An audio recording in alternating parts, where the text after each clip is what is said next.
Okay, welcome everybody to the experience this morning. And we're going to begin in a new series, which this tape is titled In the Beginning. And what? I see it back there. Now what? Is it still crooked? Which way does it have to go? This has to go up.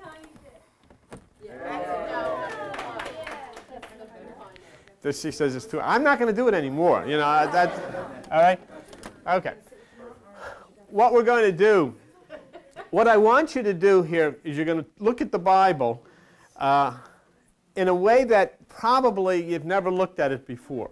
And the premise as we go week from week, as we explore through Genesis and go into Exodus, is that what you're going to look here is not a book that has anything to do with religion, has anything to do with spirituality, but is totally talking to you about the evolution of consciousness, the evolution of the mind. And that's a very, very important part, see, the evolution of consciousness from Genesis right through. You know, we begin at the very beginning and then move ourselves and see these things develop as they come together.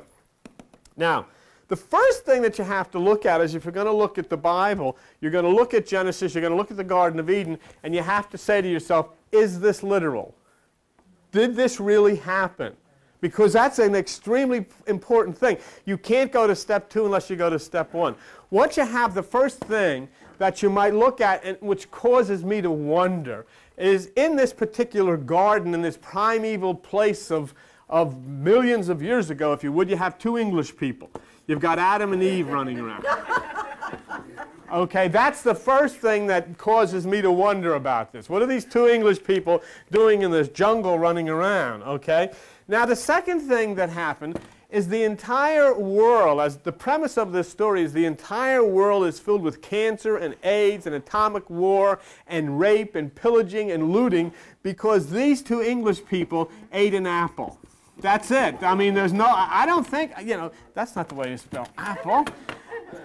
Okay, they ate an apple or a piece of fruit, and the whole place is an absolute nightmare because of this. That's the second part of the story that makes me question it. Two English people in this place, they ate a piece of fruit, and the whole world is subject to terrible destruction for that reason.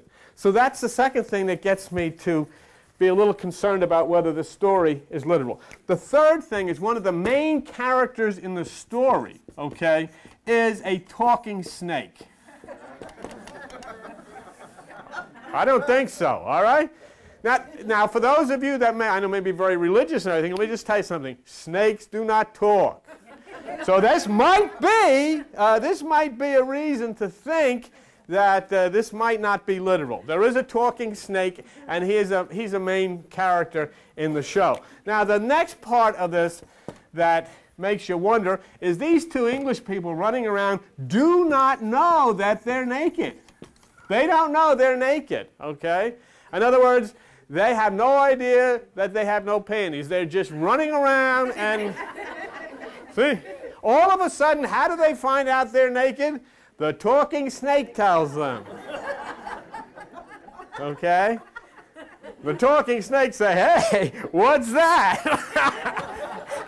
And he looks, oh, wow, I didn't know. And they go running, and they got to find fig leaves. He gets one, she gets 3, and then they come out, and they're all right, see? Now, that's the problem I have. English people, the whole world is destroyed because they ate a piece of fruit. There's a talking snake. These people don't know they're naked until they are told they're naked by the talking snake. And this is the point. Now, there's another very important part of this program here. In the world that the religionists are trying to get educational institutions all over the world to teach creation theory along with evolution, and this is the basis of this is all they've got. They've got two English people running around naked, don't know they don't have any clothes on until they come in contact with a talking snake. The talking snake tells them, hey, you don't have any clothes on, why don't you eat this fruit? And that's the basis of teaching people about creation. See? And so I think we should then say there's enough evidence here from the talking snake and people not realizing they don't have any clothes on to say that this is not a literal story. And once you get to that point that it's not a literal story, then you look at it and say, if it isn't literal, what do all of these things mean? Look, you can't look at this thing about God creating stars and God creating water and God creating the earth and God creating birds and all of these things and say that's literal, but the point about the talking snake and they didn't know they didn't have any clothes on, that's not literal. It either is one thing or it's not. So the entire context then has to be that this is an evolution of something. And as we go along, you'll find out it's an evolution of you. It's an evolution of consciousness. Okay. And that's what basically this is. Has nothing to do with a physical creation. Has to do with the creation that is the evolution of ourselves. And in that way, it becomes extremely important. The evolution of the mind. As we go through these things weekly, one of the things we'll do is we're not going to go line by line because much of this falls in the form of allegory. We're going to highlight, we're going to hit those things that are key, things that you've experienced in the past and understand in the past. And then together we'll try to look at them and see, gee, you know, what is this that I'm looking at? What is this all about? Okay. So one of the first things we're going to run into as we look at the quote, evolution of ourselves and the evolution of life and creation and so forth, is a person by the name of Adam. This is going to be the first person. Okay. Now, in understanding this Adam, we have to go back to that story of the masturbation as it was framed of God in Memphis, Egypt, in which the seed spilled from God, and the first man who then came into being was named Atom. And here then we have Atom as the source of what we know, the center of all life, which is Adam. Now we're starting to see something that makes sense. The beginning of everything is Atom. And then conveyed in an allegorical sense in an English Bible by the name Adam. It's the same thing. Whether you call it Adam, A-D-A-M, or Adam, A-T-O-M, it's the same thing. But what's being spoken of at the time is that the source of all life in the primordial way was the atom. Okay. And so that's what we have. And what you're going to see as we develop then is the development from that which is the very beginning of the atom into that which then incorporated into it the mental process, which is Eve, and then the complexities of it as the two start to struggle with the left and the right side. The mental starts to struggle with the physical in the inclusion of Cain and Abel and all of that kind of business. Okay. So that's where we're at. Now, one of the first things you notice, if you have a little Bible, you open up to page 2 in the Bible, and one of the very first things you're going to see in Genesis 2, verse 8, is the fact that a garden is going to be part of the story. Okay, our people are going to dwell in a garden, okay, and the garden's name is Eden. And the word Eden means delight. It is the garden of delight.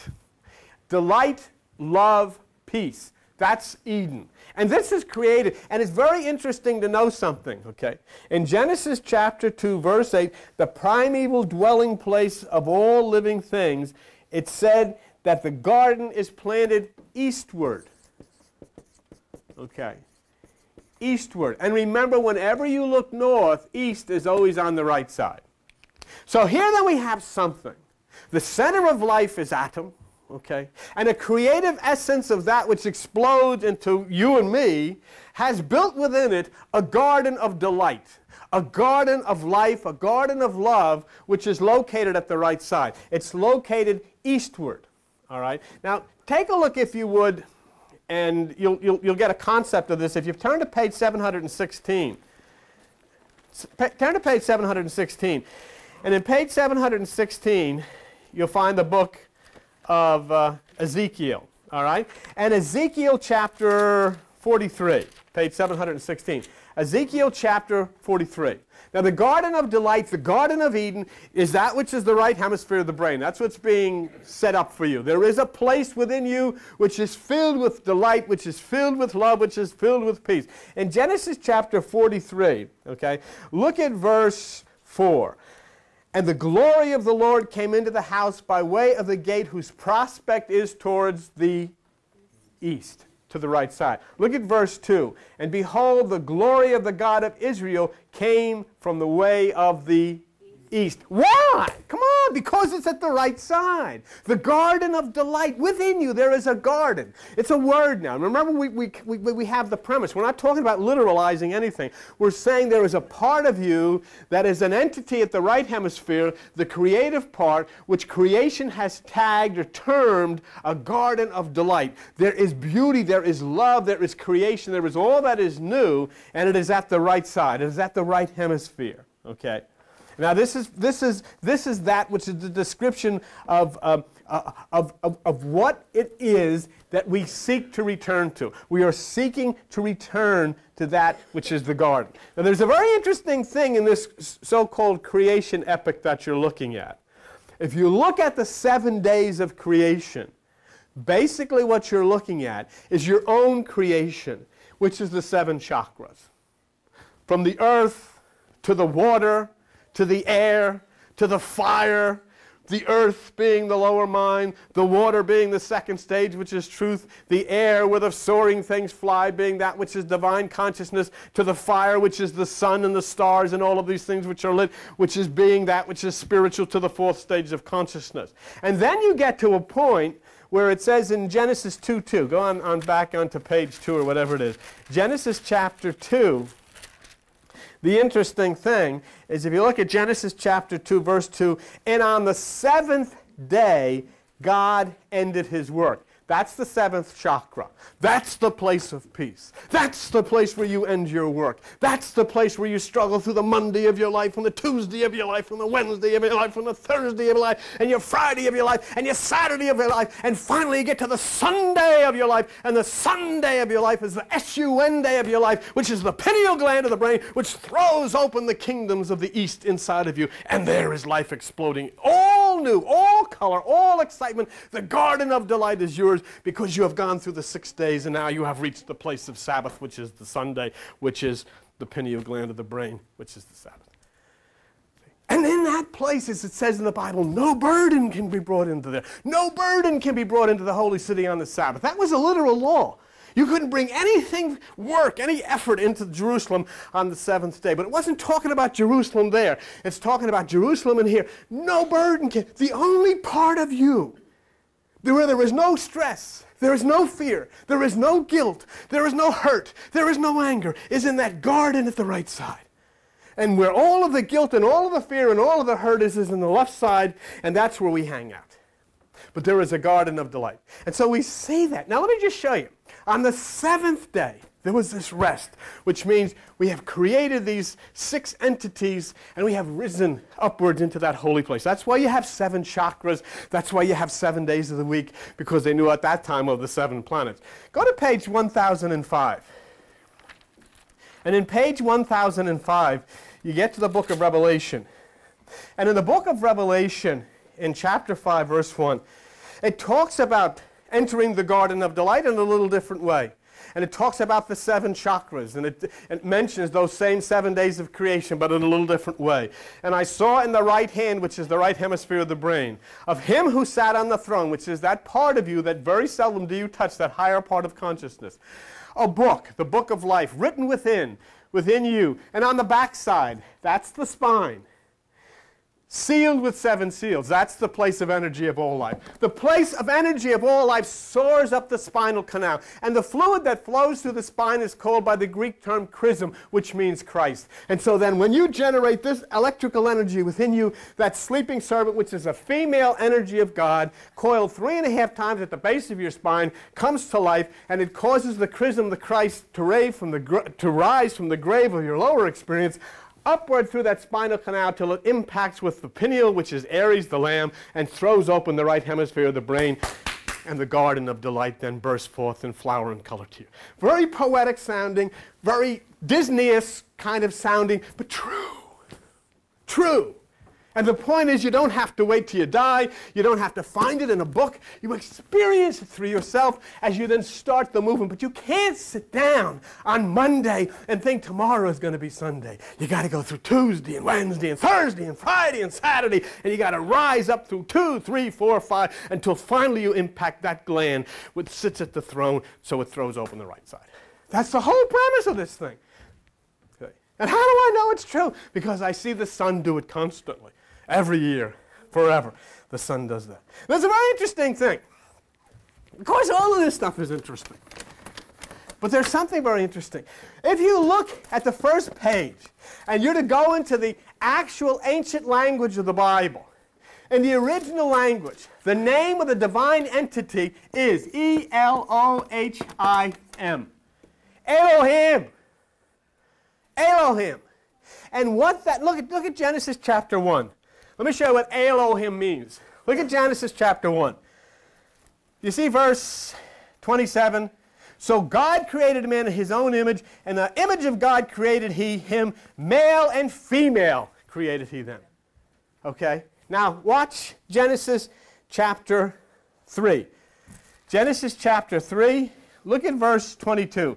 And the Lord God said, behold, the man has become as one of us. Do you know what Elohim is? Elohim is the plurality, however you spell it, it's two, okay? And Elohim means male and female. And do you know what? Your system of religion couldn't deal with Elohim. And so Elohim does not appear in your Bible. We took that which was the name of the divine entity, which means the male and female. You know why? Because of datum. Male and female. There's male and female in everything. There's male and female in atom. There's male and female in electricity. There's male and female in every type of energy in the world. There is male and female. In our image, man has become as one of us. Male and female, he created him. That which is the power that rises up your spine is the female. But the church, the religionists, couldn't deal with that. And so in the Dark Ages, they got rid of the mother God. They killed the mother Elohim, and we are left with the word God. Couldn't deal with it because it's female. I'm telling you that in the original language, the name of the divine creator is Elohim, which means male and female. And it was deliberately removed and replaced with a non-entity by the name of God. For only one reason. Because women are not in any way, shape, or form to be able to be a part of that which we call the divine creator. Okay? Male and female created him and called their name Adam, which is Elohim. So we prove by this introduction the creation of energy. Male and female, which is atom, Elohim, that which is the kundalini, which rises up the spiritual feminine energy that rises up and touches it. And we further prove our scientific thesis about this, that the energy is multiplied. Now here's an interesting thing. If you take an atom, all right, and you remove from that atom an electron, you then begin to multiply the energy. It's called splitting the atom. When we split an atom, you multiply the energy. That's the way this happens in these things. The biblical allegory describes this fact. Now remember, we said this is not literal. So how does the biblical allegory describe this fact? Look at page 2 of your Bible. If you're in Genesis chapter 2, verse 21, and here's Eastern allegory. Here's the way splitting of the atom is defined in an ancient document. And the Lord God caused a deep sleep to fall upon Adam, and he slept, and he took one of his ribs and closed up the flesh, and the Lord had taken from the man the rib, made he a woman, and brought her unto the man. The Lord took a rib out of Adam, and he made the population. In other words, what's being told to you in the symbolic way of Eastern allegory is that all life came from the splitting of the atom. All right? Now this makes sense, doesn't it? Because you know it. You know it. But you have sat through churches and all types of churches with people telling you about the talking snake and the people with no clothes on, and they ate an apple, and he pulled a rib out of this guy and he made a lady, and you never questioned it. Even though in your heart you knew it wasn't true. And so now you get to the point that you can't even discuss this with anybody in conservative fundamental religion because it makes sense. And do you know one thing you are not allowed to use in religion or in the fundamentalist approach to religion? That thing that I'm asking you to use now, common sense. It doesn't work in religion. Common sense. Do you honestly believe that if you were running around in a jungle, you wouldn't know if you had any clothes on? Just look at yourself. You would know. Do you honestly believe that as you ran around in the jungle, there would be a talking snake? Have you ever run into anything other than parrots that Joe and Rose had that talk? Have you ever run into is there ever been such? There is no such thing. And now, have you at least even for a minute going to sit here and believe that the way you ladies were made was that they gave anesthesia to this guy, put him under, and ripped a rib out? I mean, you know, here's a guy that creates you. He can't figure a better way than rip a rib out of this guy and make Dorothy. But nobody questions it. They're all up and down this street. They believe that literally. Everything that we've laughed about, everything we've talked about this morning is literal as far as these people in these churches are concerned.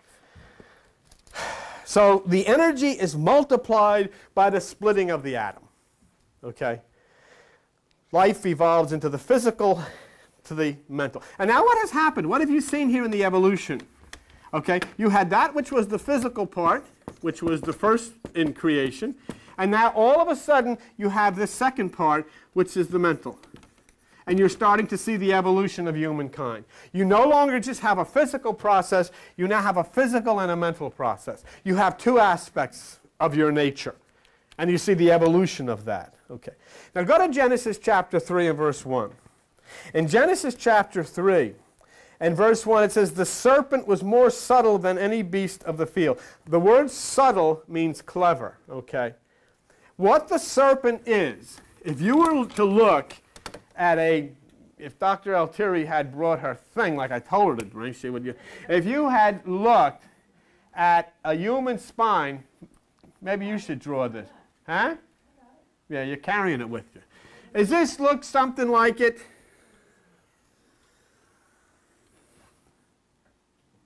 How would you draw it? You want to draw it? Sideways, laying down. Come here. Come here. Lying down. Would you draw it lying down? Face down? No, sideways, like you'd see it sideways. Okay. One thing she left out here. But do you see it? That's the face and the eye. So. Wow. Don't forget them. Yeah. But what I'm saying to you, this is the serpent. Okay? That's the subtle, clever serpent that's referred to here. It's the portrait of the human spine, the portrait which represents that which is your physical aspect. Okay. This is the part that talks to you and tells you all of these things that you should and you should not do. So Eve, then becoming the mind, is tempted by that which is the flesh, the physical part. You always get these feelings, don't you? Don't the feelings come from this lower part? You got this feel inside of you. And when you got this feeling inside of you, you get an idea of how I am going to carry out what I feel. Eve gets the idea from the serpent. Haven't you ever been talked to by the serpent? Certainly you have. You feel it all the time. It's time to eat the apple. You know what? And you know what? Nobody, except on very rare occasions, turns the serpent down. It can be anything. It can be anything. Do you know when I open the refrigerator, I've given up ice cream. Do you know when I open the refrigerator and Joan has this cookies and cream ice cream? Do you know what the serpent says? Aha! They say you shouldn't eat the forbidden cookies and cream. Ha ha ha! Go ahead. And I know if I eat it, something will happen. I'll be in bad favor with God. The heck with God. I'm eating it because the serpent said eat. Do you understand what this is all about? Huh? I got a feeling. That's the serpent. Don't eat it. Well, yes, I'm going to eat it because the serpent tells me it is. So that's the temptation. And now, when you're talking about you're going to eat, see, the Bible says you're going to eat of the tree of the knowledge of good and evil. What is that? God of the devil, good and evil. And you know what happens when you eat from the knowledge of good and evil? It's not that they stay apart. They mix up. And they get all integrated with one another, and then you have confusion. You know, this is where I don't know what the heck to do. It's like that woman that did this. I can't do this. I can't. No, shall I ask anybody for help? No, because they'll think I don't know what I'm doing. Even though I don't know what I'm doing, I'm not going to ask anybody. Oh, just go ahead. Now just lay back. You know why she says lay back? Because then you can't see what this maniac is doing. And so she like, just stick your hand over here and lay back. Zingo! You know. Oh, it came out. She even had that thing she threw on top of me, the little collector with all this blood in there. Yeah. Because we're confused. Do you ever get confused? Do you know what it confused? You're reading from the tree of the knowledge of good and evil. There's a lot of good things in there, but there's a lot of scuzzy things in there, and you're all mixed up. You know, it's like your stomach. You go out and you sit down and you say, oh, what a magnificent restaurant. You paid $50 for the dinner. Everything is gourmet. It's exquisite. Look at this and the salads. Oh, my God, look at the pastry. And look at this fine meat and all that. And then take a look at it on an x-ray machine after it deposits in here. It's a scuzzy mess inside. This thing is just, because it's now all confusion. Billy. Billy what? Here. Oh, that'll be good. Have an EKG by Vampira. That'll be good.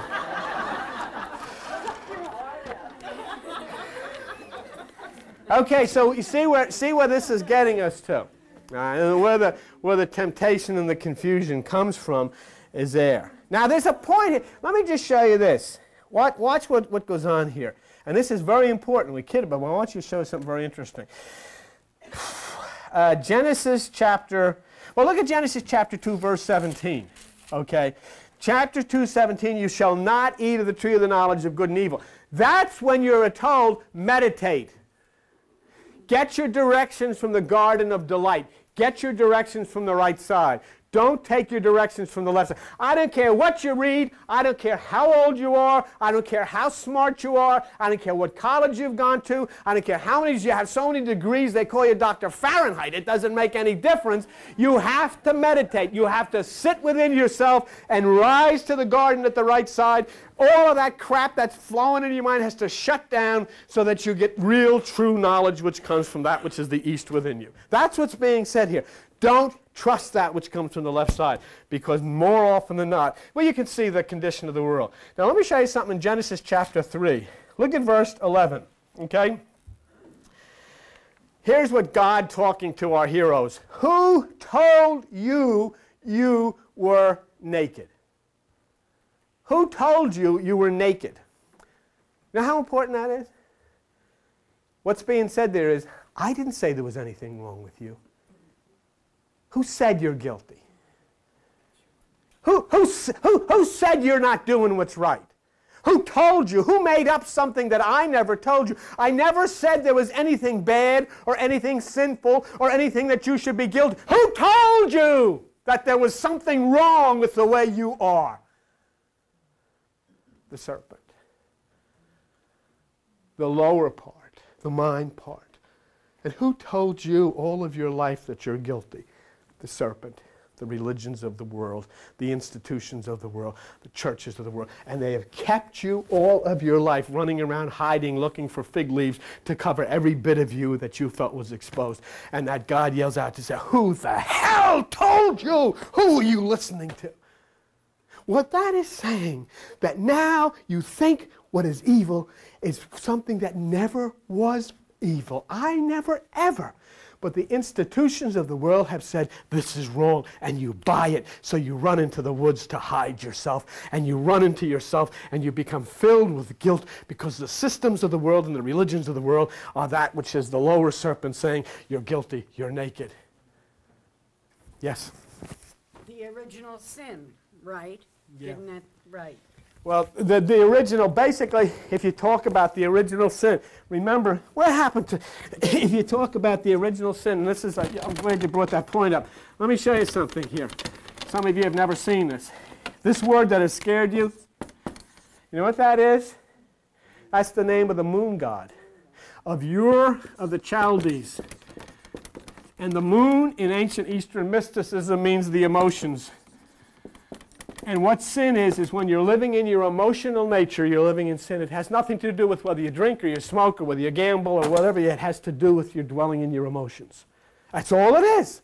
That's why Abraham lived in Ur of the Chaldees. Okay? He lived under sin.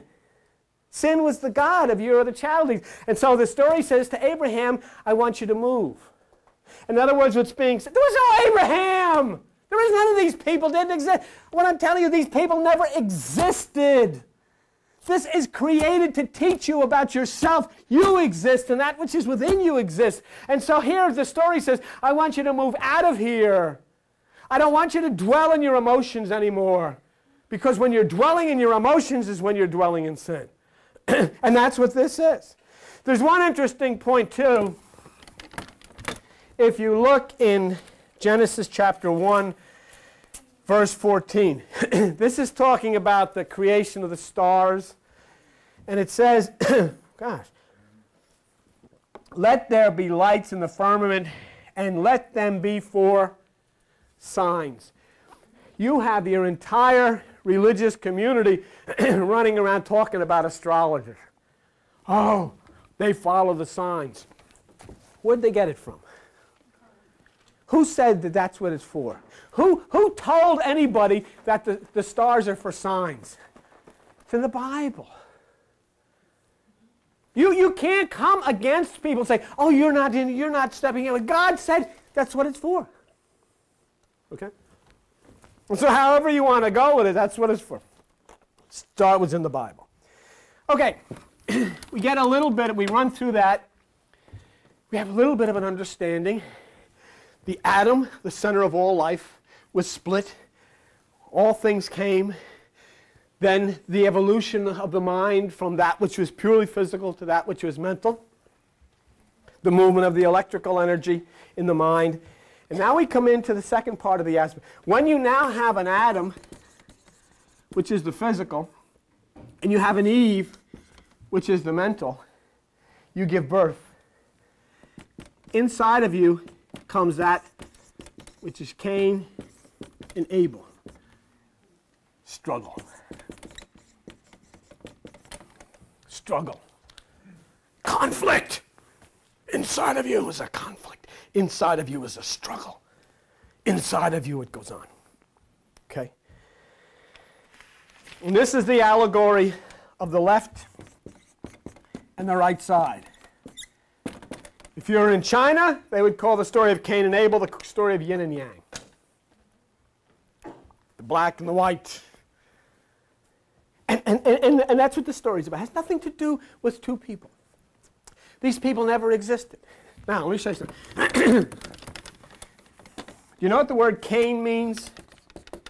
It means tiller of the soil. Your mind is the soil. Your mind is the earth. What you dig out, your own ideas, is Cain. Religion is Cain. This is my idea. This is our idea. This is our way to get to God. That which is the system, whatever it is, whatever techniques you're digging out of your own mind is Cain, the tiller of the soil. You know what Abel means?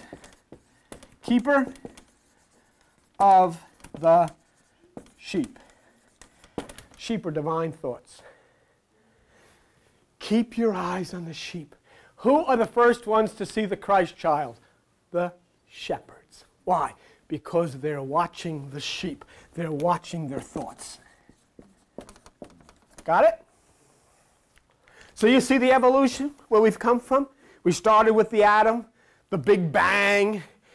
We started with the movement of electrical energy, which then started into the evolution of humankind, and then that was the incorporation of the mental. And then all of a sudden, when we had these mental faculties within us, and we were starting to take from that which was knowledge of good and evil, we got into some confusion. We then realized that inside of us is Cain and Abel. There is that which is our ideas. There was that which is God's ideas.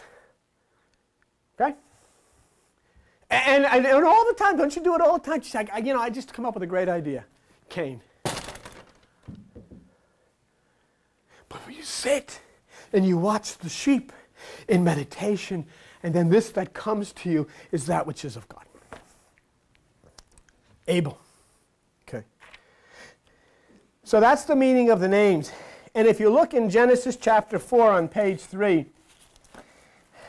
in verse 3 and 4, Cain brought of the fruit of the ground an offering unto the Lord. In other words, he was bringing that which grew out of himself.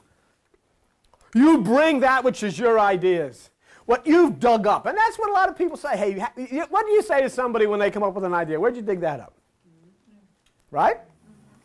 You dug it up from that which is the ground of your own mind. And it won't work. And it won't work. See what it says in verse 2, chapter 4? Cain was a tiller of the ground. And look at Abel. He brought the firstlings of his flock. And the Lord had respect unto Abel, but unto Cain he had no respect. What you think is meaningless. What your teacher thinks is meaningless. What you've read means nothing. What God thinks, what God brings to you is everything. This is unacceptable. It doesn't make any difference whether it's doctrine or dogma or how long it's been in any religious institution. It's come out of the mind of somebody. It's their idea. It doesn't work. And here's the interesting part. What did Abel bring? The first of his flock. See? What's so important about bringing the firstborn? Let me show you what's so important about bringing the firstborn. Go to page 942. 1 Corinthians 15, and look at verse 45. The first man, Adam, was made a living soul. The last was made a quickening spirit. Now look what it says. Look at the very next verse. That was not first which is spiritual, but that which is natural. Afterward, that which is spiritual. When you come to that thing which you call God, what you must sacrifice is that which is the natural part. Yourself, your mind, your thoughts. Give it! And that's why he gave the first of those things that were coming out of his mind. Abel sacrificed the first part, which was himself. I have shut down. And how does Jesus say you sacrifice the first part, which is yourself? Take no thought. You've made your sacrifice. You've sacrificed the firstborn. That's the whole thing. It goes all the way through into Exodus, the firstborn of the Egyptians. Those things which are the part of your flesh, the lower part must be sacrificed. And then that which is the second part, which is the spiritual, can live. But they can't live together. Cain and Abel could never live together. Don't you see? They had nothing in common. The left has nothing in common with the right. The lower has nothing in common with the higher. Light has nothing in common with darkness. Cain has nothing in common with Abel. Those which are the divine part of the right side of you have nothing in common with that which is the left side, the carnal side. Okay? And so then here we have the importance. I've given the first part. I've given myself. I've given my thoughts. I've given my mind. See, what the heck does it make any difference whether you study under somebody? What difference does it make if you go to a conference or a seminar? What difference does it make if you go to all of these places and you've still got this? Doesn't make any difference. All you are is a smart Cain, but you're still Cain. But when you've given it and there is no more intelligence, then you're starting to give that which is holy, and then which comes pouring back is the wind that comes from the east, the knowledge, the wisdom, the understanding. And you want. Did you want to say something? Something that jumped out at me from verse 3 and 4 in Genesis. It says, in the process of time it came to pass that Cain brought the fruit of the ground. Time. What we've talked about time, and in the spirit there is no time and place, but in Cain in the physical there was time, evidence of time. Exactly. That's experience. Good. Very good. So you saw, that's it. And you're going to see a lot of things. I'm not going to go line by line. You're going to see a lot of things. I'm just trying to give you an idea what you're looking at. See, you're not reading the Bible. Rip the cover off. Don't really do it, but rip the cover off. You're not reading a Bible. You're reading a course in cosmic, listen to me, you're reading a course in cosmic psychology. All allegorically written, and all of the characters in the play portray parts of your mind, your brain, your system, your body. Okay? The firstborn. So, Abel sacrifices the natural part. And it says in Genesis 4, for the Lord had respect unto Abel, but not unto Cain. Now let me show you something. Here you've come. Here you've come. You've come into the meditation. You sat down one night and you sacrificed your firstborn. You sacrificed yourself. You've sacrificed your thoughts. You've sacrificed your ideas. You say, boy, you come up to me and you say, that was a great meditation. I really got a lot. I just feel so tremendous. And then I never see you again. And you know, I know what happened. Cain met you out in the field and he killed you. That which is the lower part is always there, friends. It will never die. When creation, when heaven, when all is consummated, it will always be there. Because if that's not there, you'll never have a reason to know that you should grow. If that's not there, you'll never have a reason to know that something's not right. It's like the red light. Sometimes you don't like to be stopped by the red light. But if that red light is not there, you'll never have a reason to know that you should stop. Cain is that stop sign. Okay? But I'll tell you something, and I don't care how long you've meditated, and I don't care how sharp you think you are spiritually. Cain's lurking in that field every minute of the day. And if he catches you alone, in other words, he kind of catches you with your pants down, when you least suspect it, he'll nail you. And you'll find a reason not to meditate. You'll find a reason why you should stay away. You'll find a reason why you should do something else. He'll make it clear. He'll make it very, very clear. Look at Genesis chapter 4, verse 8. Genesis chapter 4 and verse 8. It says, and Cain talked with Abel his brother. When they were in the field, Cain rose up against Abel his brother and slew him. He talks to you, doesn't he? Isn't that the first thing that always happens? You don't just decide, I'm not going to do this anymore. It comes in your mind. You know, oh, I got to do this, you got to do that, you got to do the other things. The other things, life is too important. You're dead. You are dead. And you've been killed by your brother, which is your mind. It's killed you. But it's so important, you can't live without that. Look what it says. Genesis chapter 4, verse 14. And here's a little part that you know that this is an allegory, and it's a symbolic story. Cain says to God, you've driven me out of the face of the earth. My face shall be hid. I'll be a fugitive. It shall come to pass that everyone that finds me shall kill me. Tip? Only takes one, right? Everyone's going to kill me. And then it says in Genesis 4:15, a mark is placed on Cain, because there will always be that part of you. Because without that, you cease to exist as a functional human being. You then become a puppet, and you were not created to be a puppet. You're always going to have that left side. Here's the point. Okay, watch it.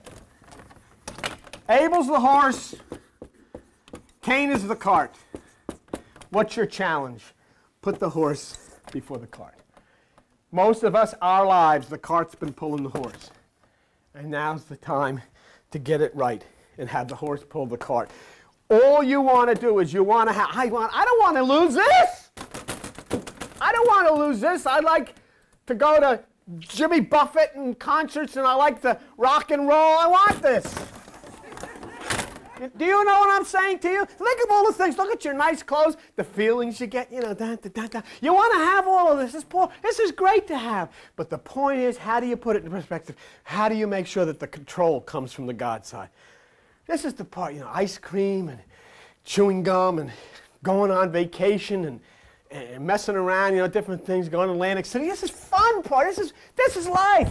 You can't see the Alps, and you can't go to Japan, and you can't fly in a plane unless you got this.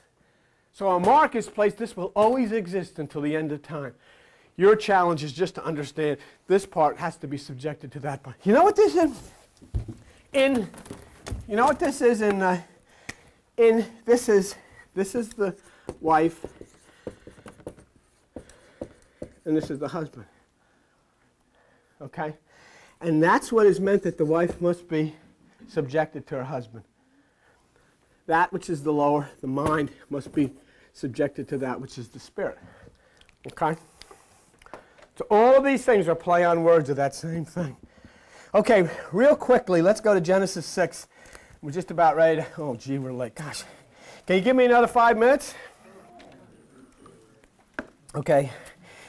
In Genesis 6, there's a reference to the, look at this. You want to see another part that you know that this is not a real story? It came to pass when men began to multiply on the face of the earth, and daughters were born. The sons of God saw the daughters of men that they were fair, and took them wives of which they chose. Can you imagine? Now what you're thinking of is angels coming down on the earth, and they're seeing these girls. Hey, Mike. Nothing like that in heaven, I'll tell you that. Well, okay? And so they have sexual intercourse, and then giants are born, and all this stuff. It says, and they took them wives.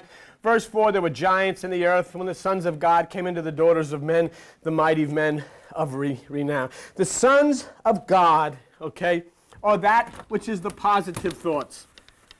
The sons of God are that which is the positive thoughts. That's the spiritual side. This is another play on the same theme. The daughters of men are desires of the emotions. Okay? Let me show you exactly what you've got here. And this is very important. When you mix that which is the spiritual aspect of the higher with that which is the desires of the lower, you know what you've got? A thing called religion. It's exactly what it is. And do you ever see them jumping over chairs and going berserk, or the music? The emotions are now firmly entwined with that which is the spirit, and you really think you've got something. But what you've got are giants. In other words, you have constructed that which is nothing but the flesh. Magnified, larger and larger the concentration on that which is the physical. The inner core, and this happens. It really happens.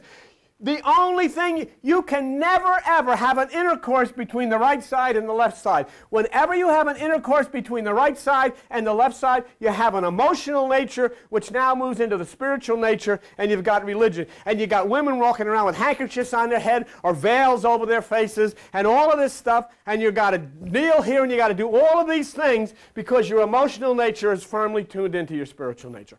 So when the sons of God are your divine thoughts or your aspects from the right side, get intercoursing with the left side, then you got all of the confusion.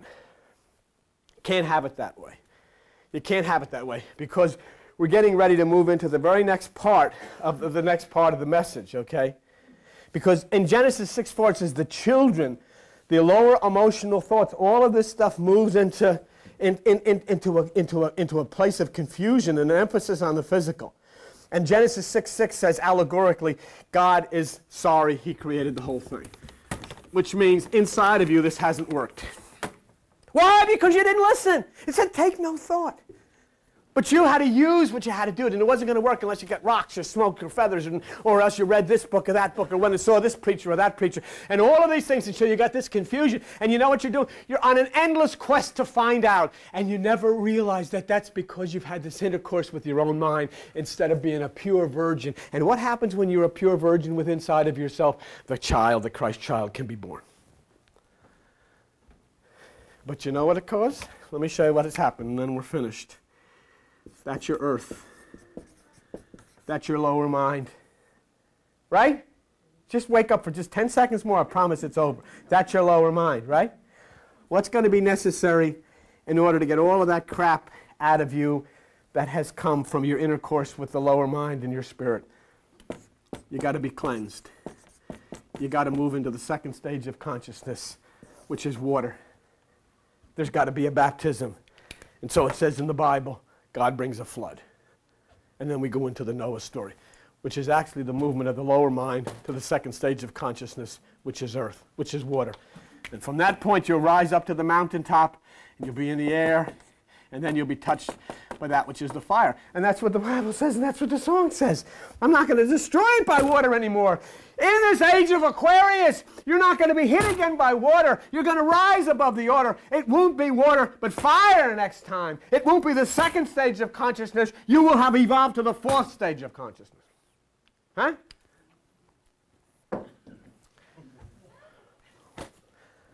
And so then the Bible here says, now we begin the story of Noah. And all the story of Noah is the movement from the lower mind, which is the earth, to that which is the second stage of consciousness, which is water. And you've got to be prepared to bring that duality of your nature into that ark and let it rest in the midst of the storm and the conflict that's going on within you. It's all a part of the same thing. First one. Thank you very much for sharing this time in the beginning.